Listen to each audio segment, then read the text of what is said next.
Welcome to my channel Nidhi Study Tech.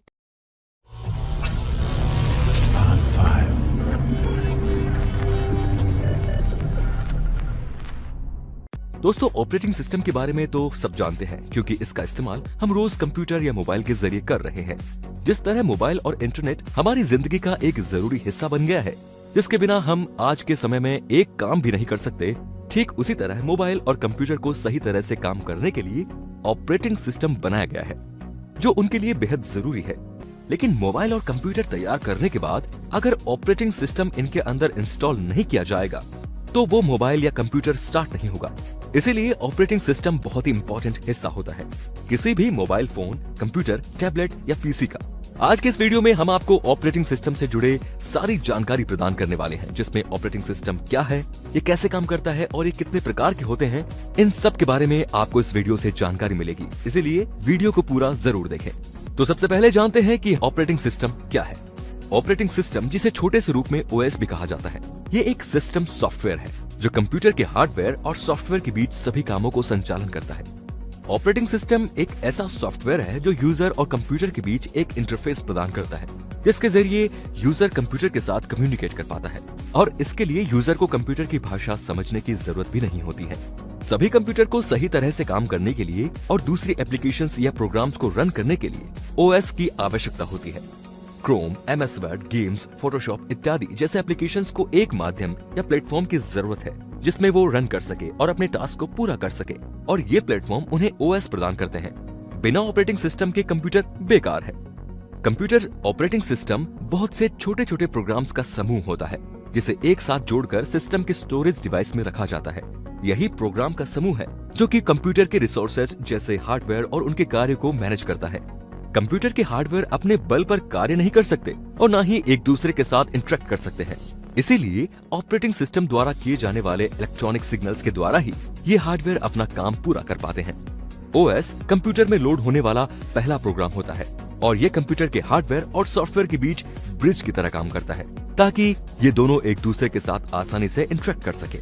Operating system के कई अलग अलग नाम हैं, लेकिन उनका काम एक ही जैसा होता है और वो है यूजर को सिस्टम के साथ कम्युनिकेट करवाना और हार्डवेयर को मैनेज करना।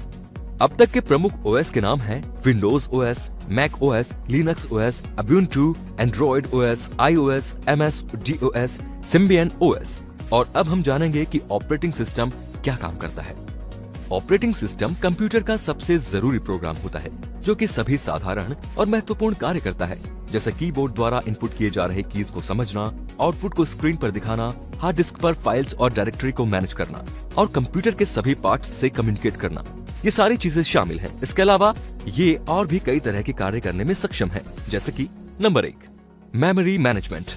प्राइमरी मेमोरी या मेन मेमोरी मैनेजमेंट को ही मेमोरी मैनेजमेंट कहा जाता है। ऑपरेटिंग सिस्टम प्राइमरी मेमोरी के हर एक कार्य को ट्रैक करता है, यानी इसका कौन सा भाग किसके उपयोग में है और कौन सा भाग उपयोग में नहीं है।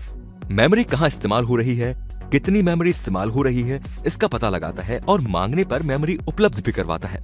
मल्टी प्रोसेसिंग के समय ओएस तय करता है कि किस प्रक्रिया को कब और कितनी मेमोरी मिलेगी। जब कोई प्रोग्राम का कार्य खत्म हो जाता है तो ये एलोकेट की गई मेमोरी को वापस कंजर्व करता है। Number 2, processor management. Multi programming वातावरण में ओएस तय करता है कि किस प्रक्रिया को प्रोसेसर उपयोग करने के लिए कब और कितने समय के लिए देना है। इसे प्रोसेस शेड्यूलिंग कहा जाता है। ओएस प्रोसेसर और प्रोसेस की स्थिति पर नजर रखता है। इस कार्य के लिए ओएस के जिस प्रोग्राम का उपयोग होता है उसे ट्रैफिक कंट्रोलर के रूप में जाना जाता है।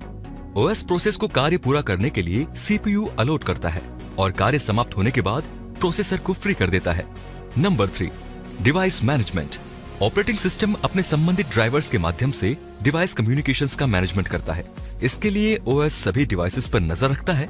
इस कार्य के लिए ओएस के जिस प्रोग्राम का उपयोग होता है उसे इनपुट आउटपुट कंट्रोलर के रूप में जाना जाता है। ओएस तय करता है कि कौन से प्रोसेस को डिवाइस कब और कितने समय के लिए देनी है। जब डिवाइस का काम पूरा हो जाता है तब फिर ओएस उसे इनएक्टिव कर देता है। Number 4, file management. File system को सामान्य रूप से आसान नेविगेशन और उपयोग के लिए डायरेक्टरी में व्यवस्थित किया जाता है। ओएस इन फाइल्स की सूचना, स्थान, यूजर, स्टेटस आदि पर नजर रखता है। ये हर सूचना को ट्रैक करता है।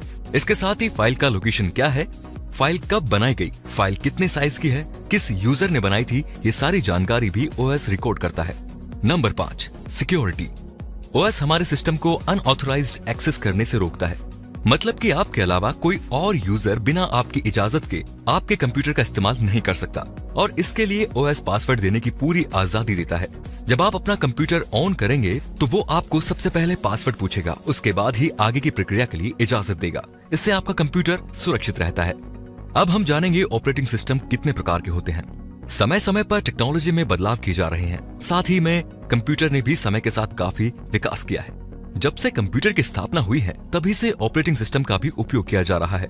कंप्यूटर में बदलाव करने के साथ साथ ऑपरेटिंग सिस्टम को भी उसके साथ कंपैटिबल बनाने के लिए नए नए वर्जन को विकसित किया गया है। ऑपरेटिंग सिस्टम के भी कई सारे प्रकार हैं, जैसे कि multi user operating system, single user operating system, multitasking operating system, multi processing operating system, network operating system. चलिए एक एक करके इन सब के बारे में थोड़ा विस्तार से जानते हैं। सबसे पहले है मल्टी यूजर ऑपरेटिंग सिस्टम। ये ऑपरेटिंग सिस्टम एक से अधिक यूजर को एक साथ कार्य करने की सुविधा प्रदान करता है। ये ओएस कंप्यूटर नेटवर्क में प्रयोग किया जाता है, जो कि एक ही समय में एक ही डेटा और एप्लीकेशन को एक से अधिक यूजर को एक्सेस करने की अनुमति देता है। Number 2, single user operating system. ये ऑपरेटिंग सिस्टम एक ही समय में सिर्फ एक ही यूजर को कार्य करने की अनुमति देता है। पर्सनल कंप्यूटर के लिए इस्तेमाल होने वाला operating system single user OS है, जिसे एक समय में एक कार्य को मैनेज करने के लिए डिजाइन किया गया है। Number 3, multitasking operating system. ये ऑपरेटिंग सिस्टम यूजर को एक साथ कई अलग अलग प्रोग्राम्स को चलाने की सुविधा देता है। इस ऑपरेटिंग सिस्टम में आप एक समय में ईमेल भी लिख सकते हैं और साथ ही गाने भी सुन सकते हैं, फेसबुक भी चला सकते हैं। Number 4, multi processing operating system. Multi processing शब्द का इस्तेमाल एक प्रोसेसिंग तरीके को स्पष्ट करने के लिए किया जाता है, जहां पर 2 या 2 से अधिक प्रोसेसर एक दूसरे से जुड़े रहते हैं। इस ओएस में सिस्टम में विभिन्न और इंडिपेंडेंट प्रोग्राम के निर्देश एक ही समय में एक से अधिक प्रोसेसर द्वारा एग्जीक्यूट किए जाते हैं। इसका मतलब है कि प्रोसेसर द्वारा विभिन्न निर्देश का एग्जीक्यूशन एक के बाद एक किया जाता है, जो कि एक ही प्रोग्राम से प्राप्त किए होते हैं। Number 5, network operating system. Network operating system उन कंप्यूटर्स को अपना सर्विस प्रदान करती है जो कि एक नेटवर्क से कनेक्टेड होते हैं। ये एक ऐसा प्रकार का ओएस है जो कि मल्टीपल कंप्यूटर्स को एक साथ कम्युनिकेट करने के लिए, फाइल शेयर करने के लिए और दूसरे हार्डवेयर डिवाइस को एक्सेस करने की अनुमति देता है। नेटवर्क ऑपरेटिंग सिस्टम सर्वर पर रन होने वाला ऑपरेटिंग सिस्टम है। Number 6, distributed operating system. Distributed operating system वो सिस्टम होते हैं जो डेटा को स्टोर करते हैं और बहुत सारे लोकेशंस पर डिस्ट्रीब्यूट कर देते हैं। इस ऑपरेटिंग सिस्टम में बहुत सारे सेंट्रल प्रोसेसर का प्रयोग किया जाता है और इन प्रोसेसर्स के बीच प्रोसेसिंग के कार्य को बांट दिया जाता है। ये सेंट्रल प्रोसेसर कोई कंप्यूटर, नोड या फिर कोई अन्य डिवाइस हो सकता है, और ये सभी प्रोसेसर आपस में कम्युनिकेशंस लाइंस के द्वारा एक दूसरे से कनेक्टेड रहते हैं। इसका एक फायदा ये है कि अगर एक कंप्यूटर या नोड बंद भी कर दिया जाए तो अन्य दूसरे कंप्यूटर से काम किया जा सकता है। ऑपरेटिंग सिस्टम के बिना कंप्यूटर का कोई अस्तित्व नहीं है। बिना ओएस के ये एक खाली डिब्बे के समान है। ओएस यूजर और कंप्यूटर हार्डवेयर के बीच इंटरफेस की तरह काम करता है, और अगर आपके कंप्यूटर में ओएस इंस्टॉल ना हो तो आपके कीबोर्ड, मॉनिटर, माउस, सीपीयू आदि के बीच कभी भी संबंध स्थापित नहीं हो पाएगा। तो आशा है कि आपको इस वीडियो से ऑपरेटिंग सिस्टम क्या है, इसका काम क्या है और ये कितने प्रकार के होते हैं, इससे जुड़ी सारी जानकारी मिल गई होगी।